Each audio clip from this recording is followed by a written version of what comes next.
Welcome to the Rebel Alliance Briefing Room podcast. We are here to podcast about anything and everything Star Wars with you.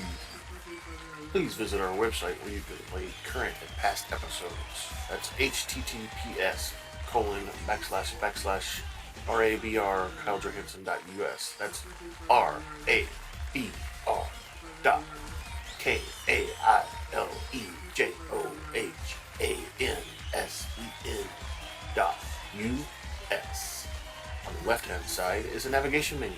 You can use this to learn how to load the Rebel Alliance Briefing Room podcast on your Android or Apple phone and tablet.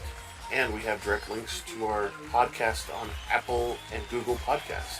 Please participate by connecting to our social media, answering questions of the week, or submitting feedback directly from the site. Again, all of these are available at the Rebel Alliance Briefing Room website at RABR.KaileJohansen.US. And now, it's time to talk Star Wars. I am Kyle John Johansson, and this is Andrew Scott Sutton. Say hello. Hello. Unfortunately, today we will be without Scott because he is sick with some medication changes and flu shots and all that stuff. So today we're going to try it without him and see what happens. Today we're going to review Star Wars Andor Episode 1 named Kassa. Then we'll discuss the episode and then we'll have some feedback, which we don't have any, and then we'll talk about a question of the week and see what happens. Again, we're reviewing Star Wars Andor Episode 1 named Kassa. And let's see, everybody needs to remember that this is a prequel to the Rogue One movie. And we're finding out the backstory of the start of a rebellion, basically. This is live action. First aired September 21st, all 3 episodes at midnight. We have a director of Tony Haynes, and the writer is Tony Gilroy and Dan Gilroy, which they're becoming pretty popular. People like what they do. They're those same writers and directors that did Rogue One as well. Of course, we've got Diego Luna and a few other people. And the timeline here we need to remember is 5 before the Battle of Yavin to the Battle of Yavin. So always remember Battle of Yavin is when the first Death Star exploded. Star Wars Galaxy, focusing on Cassian Andor's journey to discover the differences he can make of the burgeoning rebellion against the Empire. This started filming in December of 2020, and I think they just filmed all the seasons straight through. And we will see eventually K2SO, the really tall robot that was in Rogue One. But I think that's probably going to be in season 2. We might see maybe later on because he does get involved with the droid manipulator guy, Rebo, or not Rebo, the little short guy that was in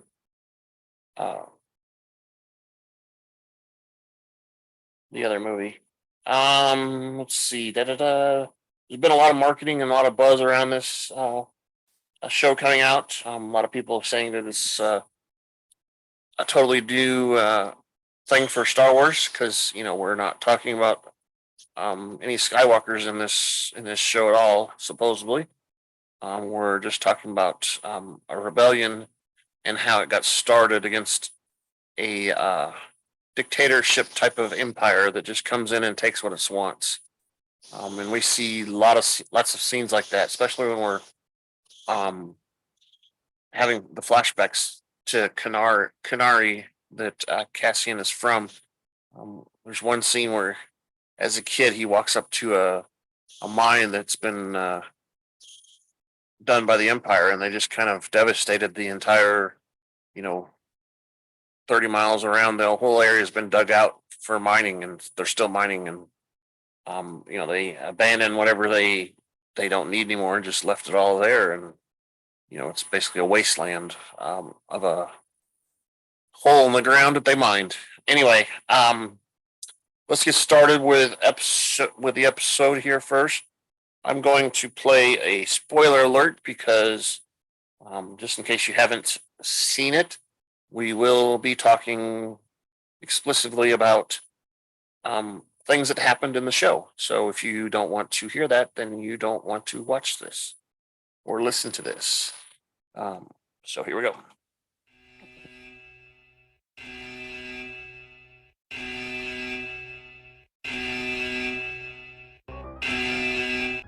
Spoiler alert. Danger. You are about to be spoiled. This is your spoiler alert. We're about to talk candidly and explicitly about some TV shows or movies. If you have not watched them, please fast forward to the appropriate section. You will not be warned again because you will be spoiled.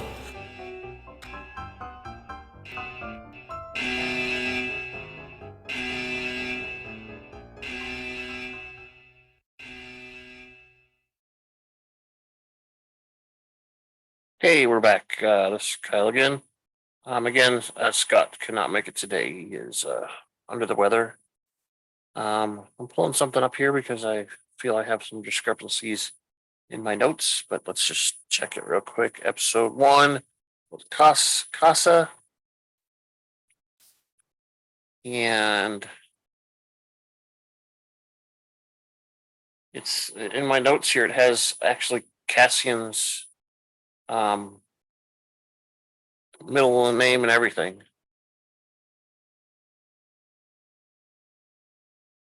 His name is Cassian Jerome Andor. And yeah, these notes are fine.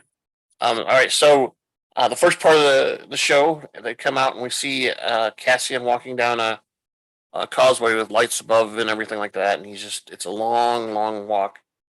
He makes his way down to a leisure zone on Morlana One, which is, I think, the planet that he's on. And he enters a brothel and orders a drink because he's waiting for someone to come out. And apparently this is a pretty high end brothel. We find out more about that later in the show if you watched it. And a hostess comes out with an afro that's it's flat on top and it's poofy on the sides, so it's like a flat top, but more poofy on the top. So it kind of goes like a triangle, I would say.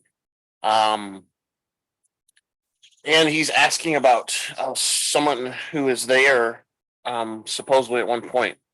He's asking for a woman, and there's some guards that are there also that are Empire guards that are on break or whatever, and they're waiting as well, and they're kind of heckling Cassian a little bit because they know he's out of place or whatever, and they think that they're in charge around here, which I mean they probably are.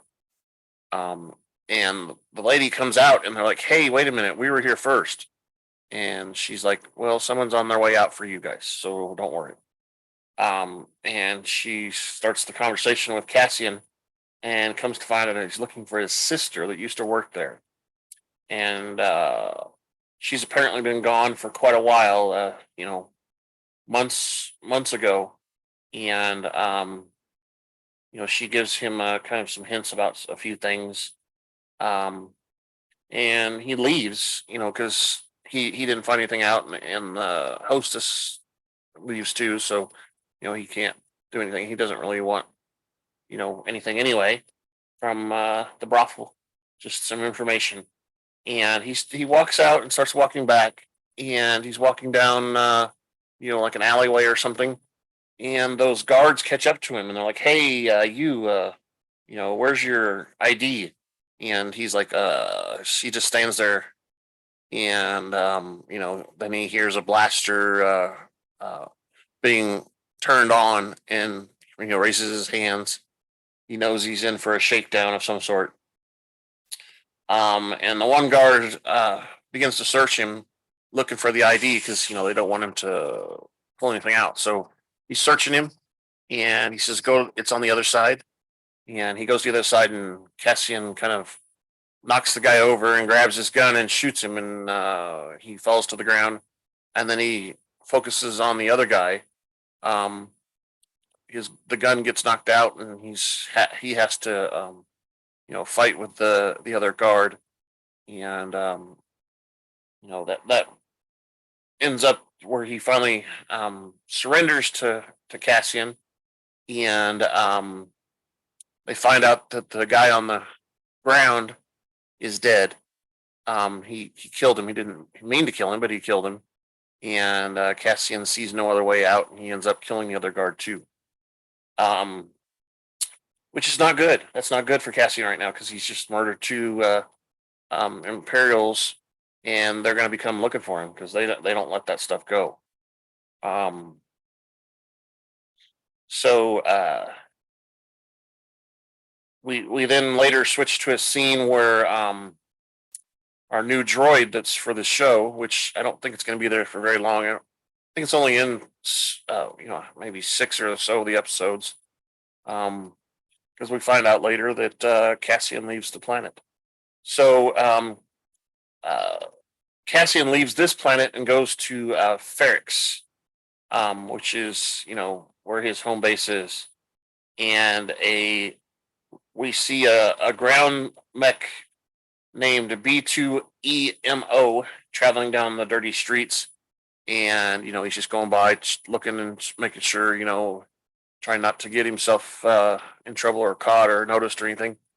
And a bunch of big ugly nasty dogs go by. One of them lifts his leg and pees all over him, and he doesn't like that, so he shocks the dog a little bit to scare him off. The dog runs off, which is pretty funny. It was a pretty funny scene. And then we see Cassian has a flashback of his sister, which apparently his sister is younger than him, much younger. I see in this flashback, Cassian's like maybe 8, and his sister's smaller, so she's got to be like 5 or 6 or something like that. It doesn't really say anywhere what their ages are. But they see a starship crash into the mountains.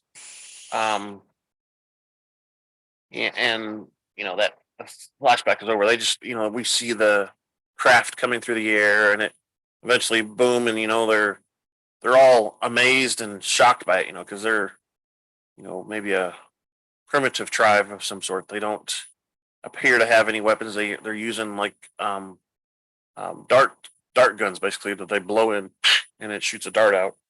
And then we come back, and the droid B2EMO makes it to Andor, or Cassian, and he's refusing to give information to Cassian. But then he shares some of it. Cassian's just trying to get information about his family while he was gone. So he tells him a few things about Jezzy and Femi, and they brought supper to Marva and medicine. And his Brazo is looking in for him, his friend Brazo, which we meet here in a little bit. Marva is concerned that Andor or Cassian is mixing with a bad company and getting himself in trouble. And Andor tells the droid to not tell anybody about where he's at. And he fixes a wire, and there's like a piece of metal that's stuck in there when he pulls that out. And Andor leaves and travels into town, and this is where we meet Brazo. Outside of his work, he tells Brazo to lie about what he was doing last night. He makes up a story and asks Razzo to kind of adhere to it. They were drinking at his house, and he decided to stay there because he was drunk and didn't want to go out and get in any trouble, that kind of thing. Um, and they and Cassian injured himself while he was drunk. To because he has a couple scratches on his head and stuff from the fight with the guards. So he gets himself an alibi um, for the fighting and eventually killing of those two guards. Um, and then we switch to a scene where we're at the corporate headquarters. The pre-Moore Deputy Inspector Cyril Karin is telling his supervisor, Chief Inspector Hain, about a death of two of his colleagues from the previous night. And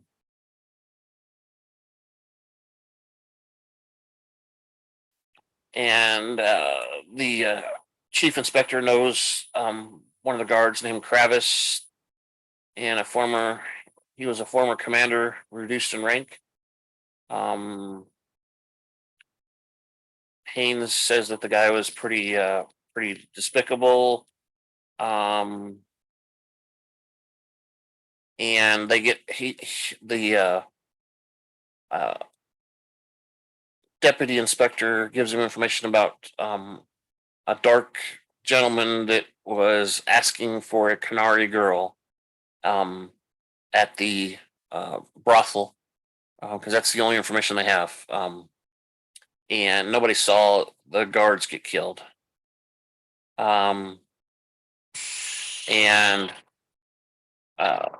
Haynes turns off the recording system that they normally use and says, "Hey,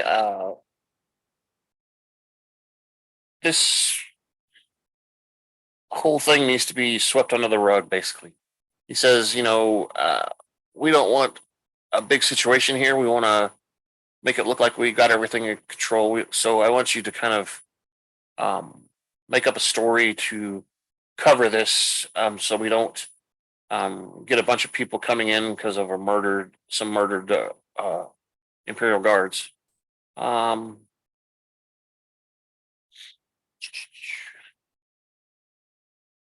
And he basically wants them to report they were in a fight at the brothel. He tells them that they're on a planet where brothels aren't supposed to be there, alcohol isn't supposed to be shared, none of that stuff is supposed to happen, and it's happening right under their eyes. And they let it happen under their eyes. So he's like, we don't want all these people coming and looking at all of that.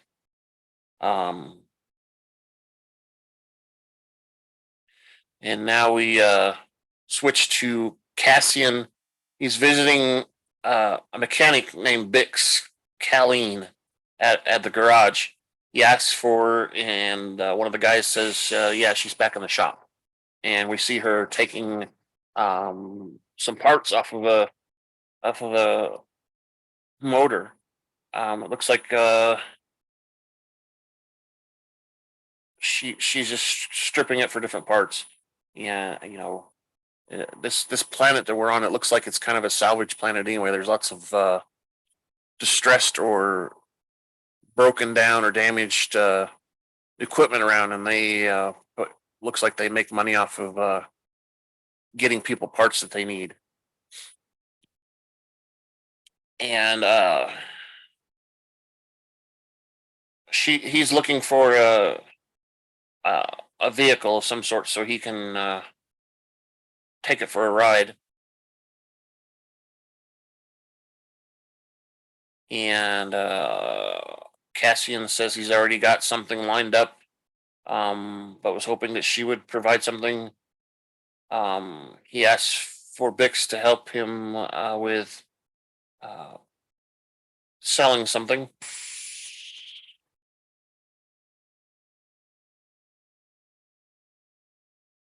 And we meet the guy Tim Carlo. He comes in and talks about well, when you run and ask Bix if she's interested, um,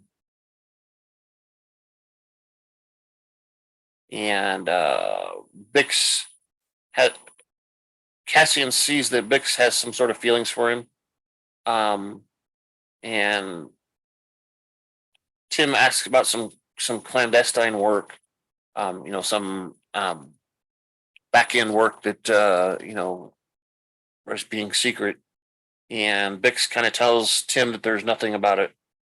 Um,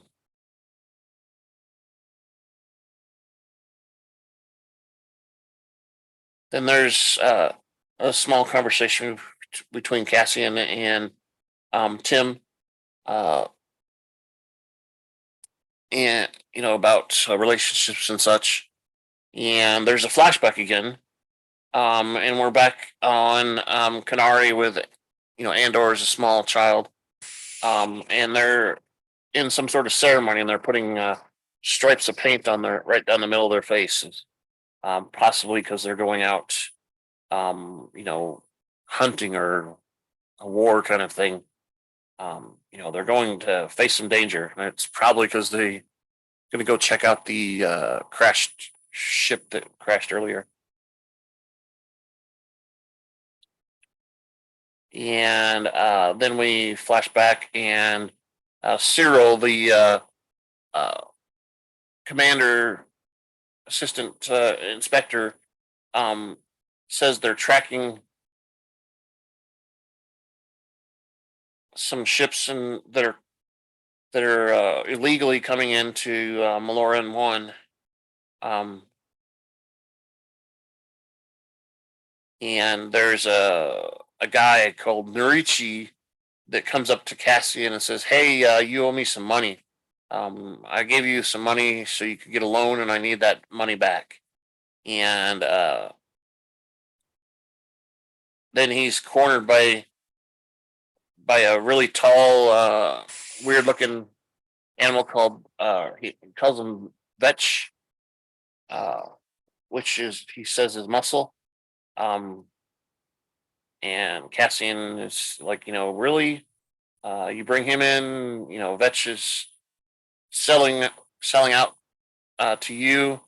Um, and Cassian promises that he'll eventually get the money for him. He's going to get it right now. As a matter of fact, he's got a deal in the works. Um, and then we go back to the garage, and we see Bix tell Tim that she's going on an errand. Tim follows her, um, and so on. Bix visits a dealer, telling them that they're looking for a bendy mesh tech filter, and he tells her that it's on the racks in the back. And Bix heads to the into the garage and climbs a ladder where she taps into a circuit box. Looks like some sort of communication type of box or whatever. And then we see another flashback where the children are at the ship now. And they're going in to investigate. And they're preparing to go, and they're taking the trip. And one of the elder children, which it doesn't look like there's very many older people in this tribe. They're all kind of young looking kids and such. We see a few, but most of the active people in this tribe seem to be kids, or children. Young age, 17, 18 or so, 20s, some of them.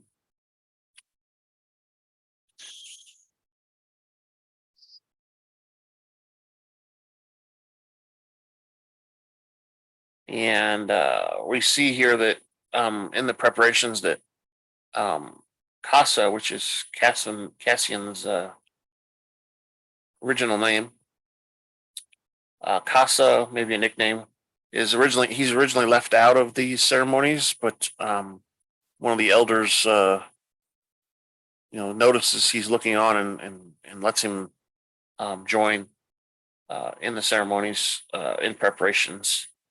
And then we see we go back to the Imperial Cyril again, where he's got a bunch of analysts looking for leads on the Canary males on Ferrix. The analysts have little information, um, and there's not much on the census data. It only goes back 6 years. Uh,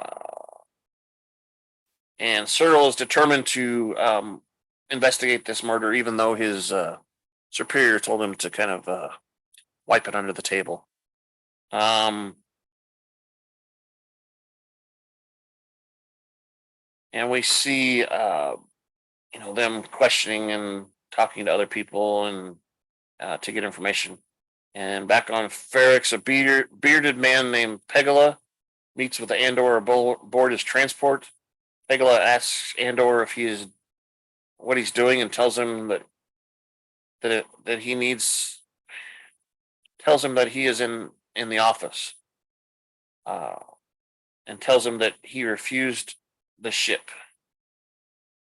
Uh, Pegala notices that and Cassian is swapping out the ship's chip logs, um, to wipe out any information about his travels in that ship, because apparently Cassian's been using the ship to do different things in the off hours when nobody notices. He's kind of protecting himself and Pegala. Then we hear the boss over the overhead intercom asking for Pegala to come in and explain what's going on. Pegala claims that there's yard rats in the back, and he's trying to take care of them. And this is where we see Cassian ask for the ship again, but Pegala refuses.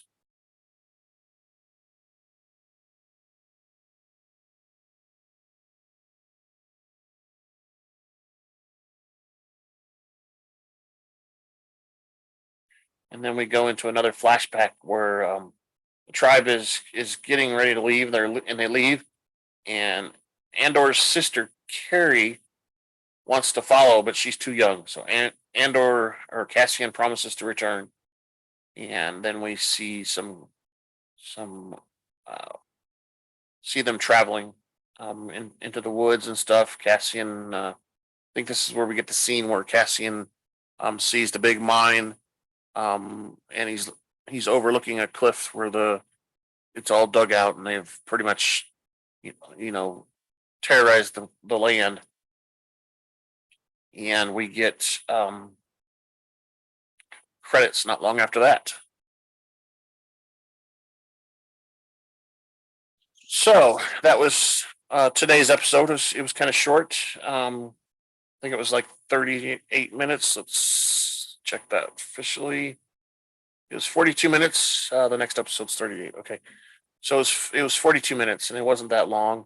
Wasn't a huge episode. There's a few background things that we learned, and I think we'll learn that the reason these three were released at the same time is they all kind of blend together. They should all probably be one episode, but they go together. So, and I think we're gonna find that in this first season is there's sets of episodes that go together. The first three, the second three, maybe the second four, something like that. All right, so we went through all that. Let me take a drink here, and I'm gonna play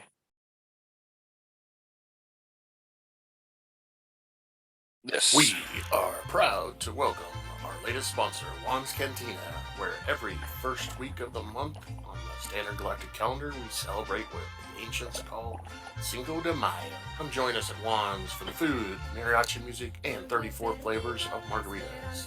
That's Juan's Cantina right next to the Hangar 94 of Mos Eisley Spaceport. On day 2 of the week is Taco Tuesday. All tacos are half a credit each, and enjoyed with our house margaritas. Juan's Cantina also serves the galactically famous Dos Camarones Azul Cerveza, imported directly from Kassa. Thank you again for our latest sponsor, Juan's Cantina.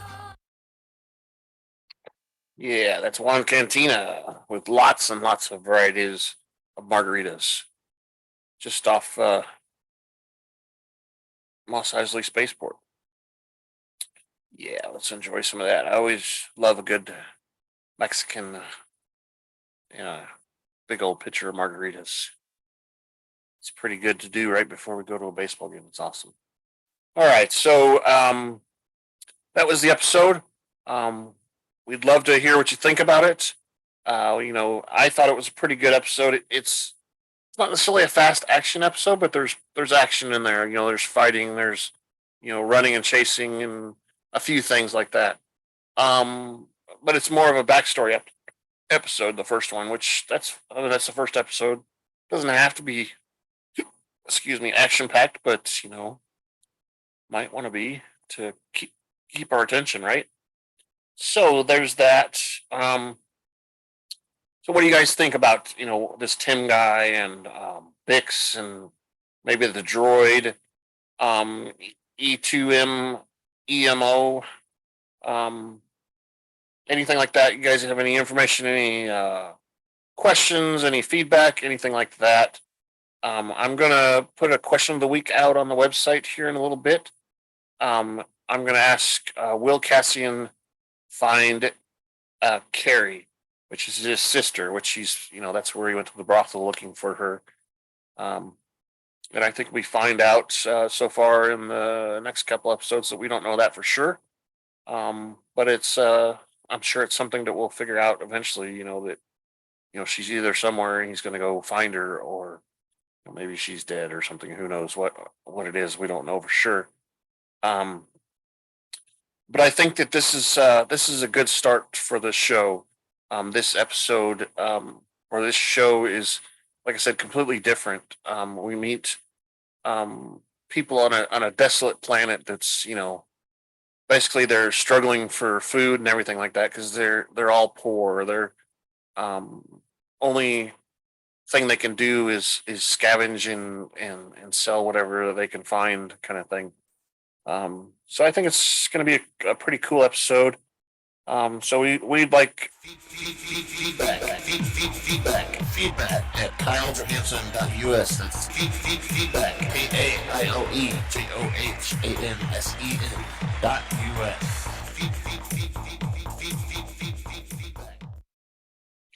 Yeah, so we need your feedback as much as possible. We've got several options for that. You can go to our website. There's a link on the left hand side, like we said before.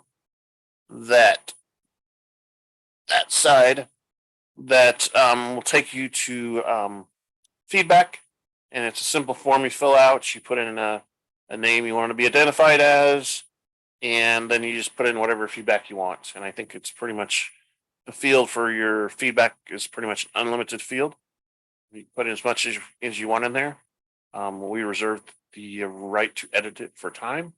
But we promise that your feedback will be included if you submit it through this form. I will tell you that it gives some sort of option to log into your account here, but you don't have to. You only have to log in if you want to save what you've got on the form and submit it later, kind of thing. So if you're in the middle of something, you think of it, and then you got a phone call, you can log in, save it, and then come back later and finish what you're talking about. Otherwise, you don't have to log in. We don't collect any information from this form except for the name that you put and the feedback that you provide.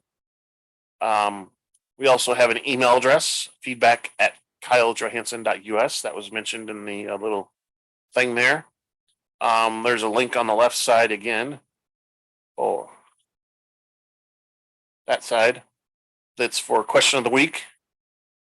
Which I told you will be will Cassian find Kerri? And we'll find that, and I'll put some options there for you. In that, after you submit your vote there's an option you can put a comment there as well. That's perfectly acceptable for comments there. We encourage you to answer the question of the week because that could be some fun discussion. Follow us on social media. You can always try to try to send us a message through there. And we'll, if we see it, please put the hashtag the Rebel Alliance briefing room, and we'll include it in the podcast as well. The other place you can go to submit feedback is this podcast is also on YouTube, and YouTube allows comments on there as well. We'd love to see comments there. We will look through them and answer them there if we can, and we'll answer them on the podcast. Anything that you submit for feedback, we will make every effort to include it in the next episode of the podcast so we can discuss what you come up with. So there's the feedback. Feedback at KyleJohansson.us. That's feedback, KaileJohansen.us.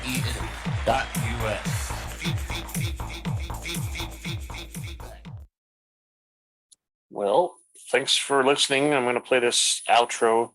Sorry today that Scott wasn't able to join us. He, like I said, is dealing with some flu shot, and I think he probably got another COVID booster and all that. So he's pumped with all these antibodies that are kind of making him feel a little sick today. So we don't see him. Thank you for listening to the Rebel Alliance Briefing Room podcast. Please visit our website where you can play current and past episodes. That's https://RABR KyleJohansson.us. That's RABR.KaileJohansen.us. On the left-hand side is a navigation menu. You can use this to learn how to load the Rebel Alliance Briefing Room podcast on your Android or Apple phone and tablet. And we have direct links to our podcast on Apple and Google Podcasts. Please participate by connecting to our social media, answering questions of the week, or submitting feedback directly from the site. Again, all of these are available at the Rebel Alliance Briefing Room website at RABR.KaileJohansen.us. This podcast in no way is approved, sponsored, or owned by Lucasfilms Ltd., Disney, Disney Plus, or any of its subsidiaries. All opinions are solely owned by Kyle and or Scott, and in no way express the views or opinions of their past or present employers. Views and opinions are not supported or restricted by Lucasfilms Ltd., Disney, Disney Plus, or any of its subsidiaries. Any rebroadcast, reproduction, or other use of this podcast and its affiliate sites without consent of Super Duper Podcast Network and its host is prohibited. I am Kyle Johansson, and this is Andrew Scott Sutton. Say goodbye now. Goodbye. Sorry Scott couldn't join today, but he'll join next time he's available.